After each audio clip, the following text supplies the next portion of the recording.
Olá, pessoal, boa noite. Como é que vocês estão? Bom, eu espero que vocês, os familiares de vocês, estejam bem, firmes e fortes e aguentando esses dias de ficar em casa, né? Bom, gente, hoje nós temos uma aula porque estamos na semana B.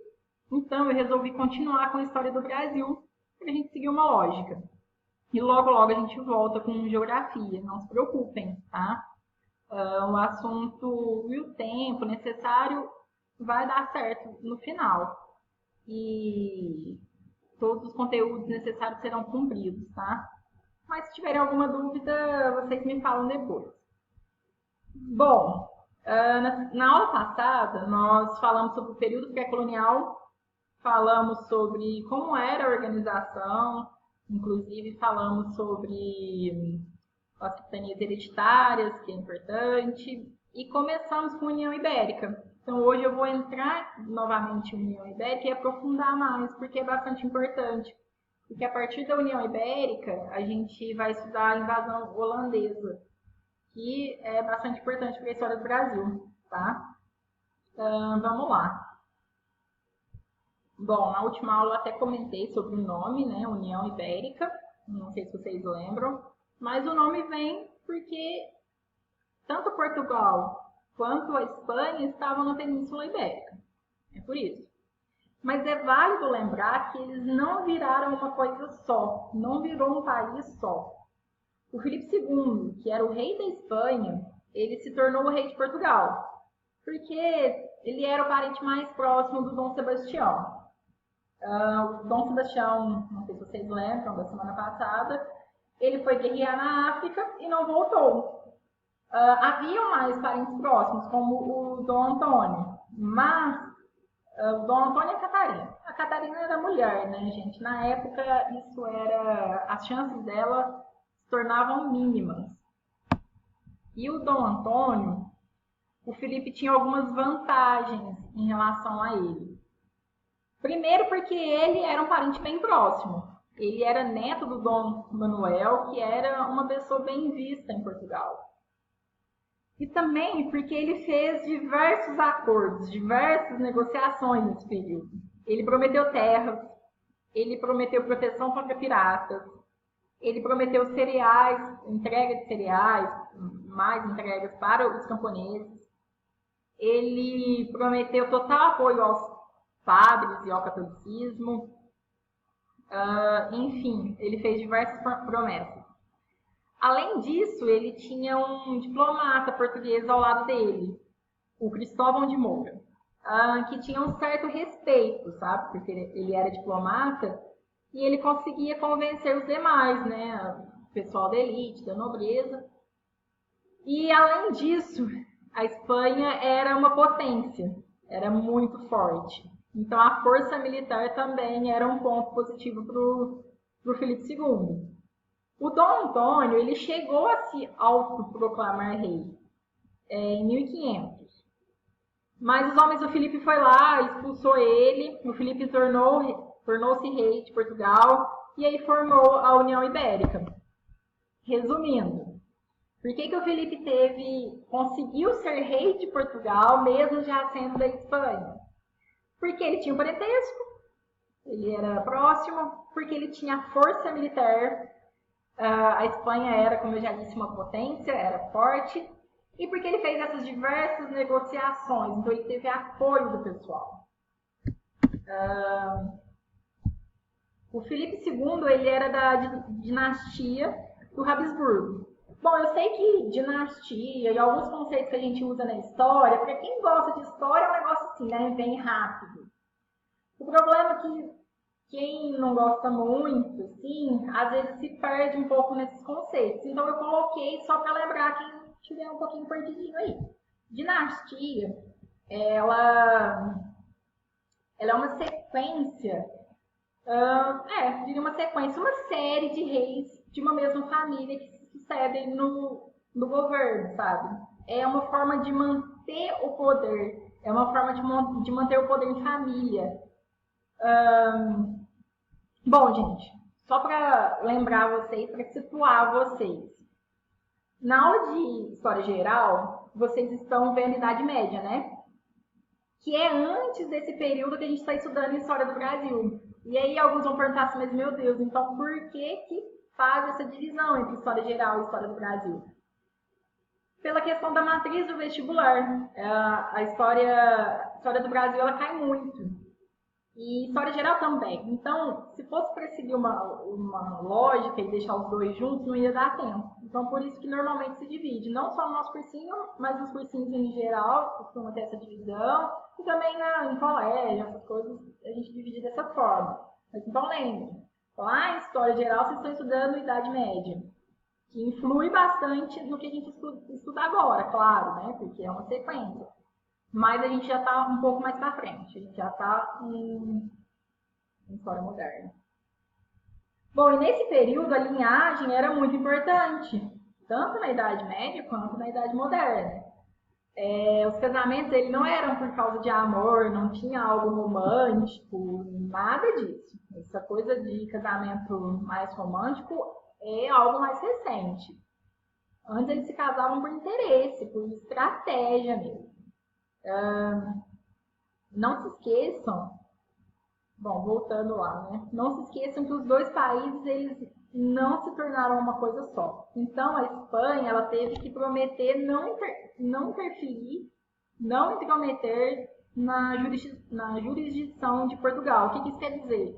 Não alterar as leis de Portugal. Portugal mantinha sua autonomia em relação a isso. Bom, nessa época não existia um sentimento de nação. Sabe essa coisa que a gente tem hoje de nós somos brasileiros? Não tinha na época, nem lá em Portugal. Então eles acreditavam que era uma vantagem o rei da Espanha, que era forte, que era um nome importante, ser rei de Portugal. Imaginem só, tipo técnico de futebol, que a gente pensa, não importa se ele é daqui, se ele é de outro lugar, se ele é de outra cidade, outro país, o importante é fazer o time ganhar. Era um pouco essa linha de raciocínio. Então, e Portugal mantinha sua autonomia, então isso foi visto de uma forma amigável no começo. E principalmente também porque já havia uma troca de cultura entre os dois países, sabe? E se intensificou com a União Ibérica.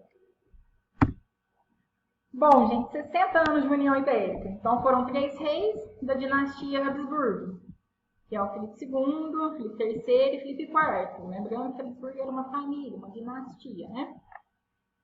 Que muda daqui a pouco. Desculpa, gente.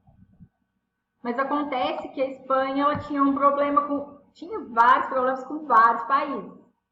Ela era uma potência? Era, mas então ela incomodava. E Portugal começa a sentir o impacto disso, tendo que ajudar a cobrir os custos da guerra da Espanha. Claro que isso começou a incomodar, né? Imagina, Portugal ter que ajudar a cobrir os custos da Espanha. Então, o Dom João IV, junto com a nobreza, ficou incomodado e deu um golpe de Estado. Ele matou um secretário da Espanha e iniciou, então, o movimento de restauração portuguesa. E aí começa a dinastia Bragança.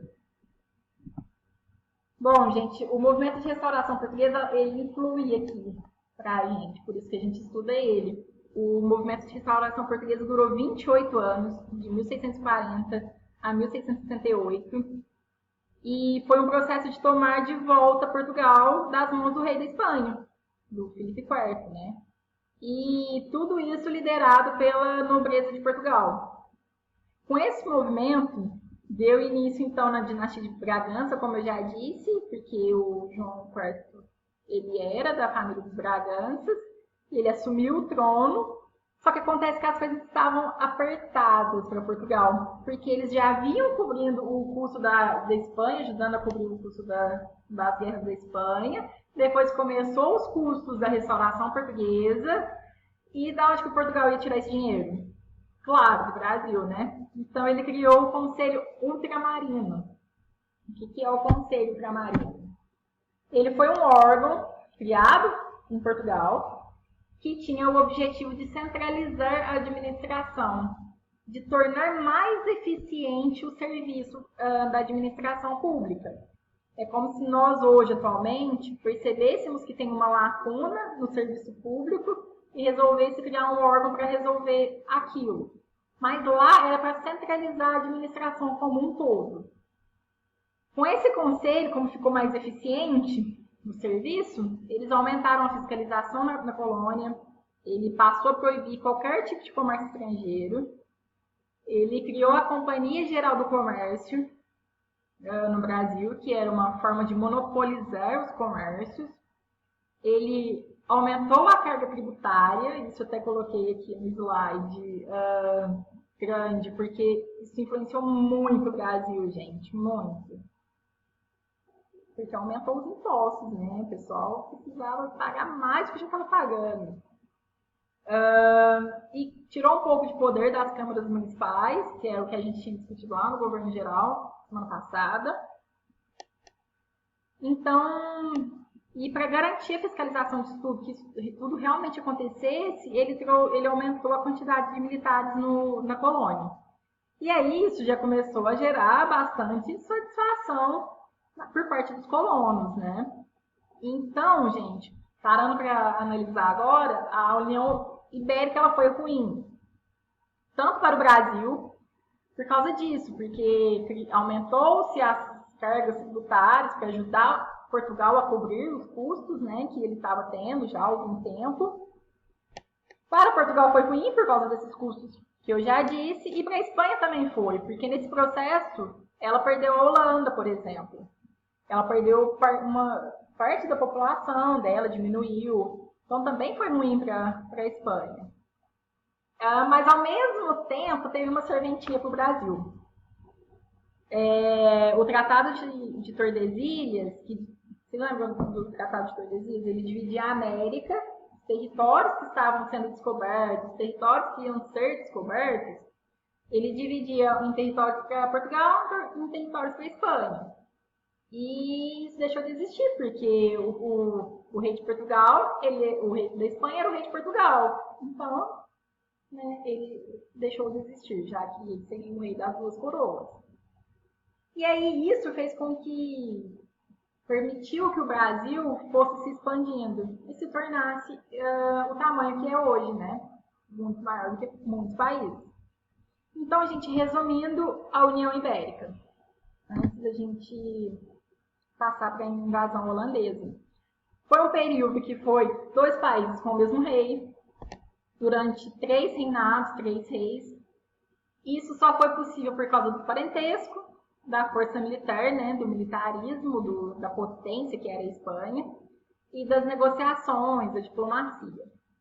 Bom, teve aumento dos impostos lá em Portugal, para cobrir os custos de guerra, e isso gerou descontentamento dos portugueses. Aí Dom João IV assume, aí teve o empobrecimento do Brasil, porque aumentou pra gente aqui também, mas ao mesmo tempo teve a expansão do território brasileiro.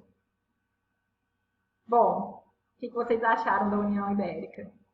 É isso, a União Ibérica, ela influencia bastante na invasão holandesa que a gente vai ver agora. E isso influencia também porque começa a dinastia dos Braganças, né? Bom, gente, agora se tiver dúvidas a gente conversa lá. Eu vou fechar o vídeo e começar a invasão holandesa, tá bom?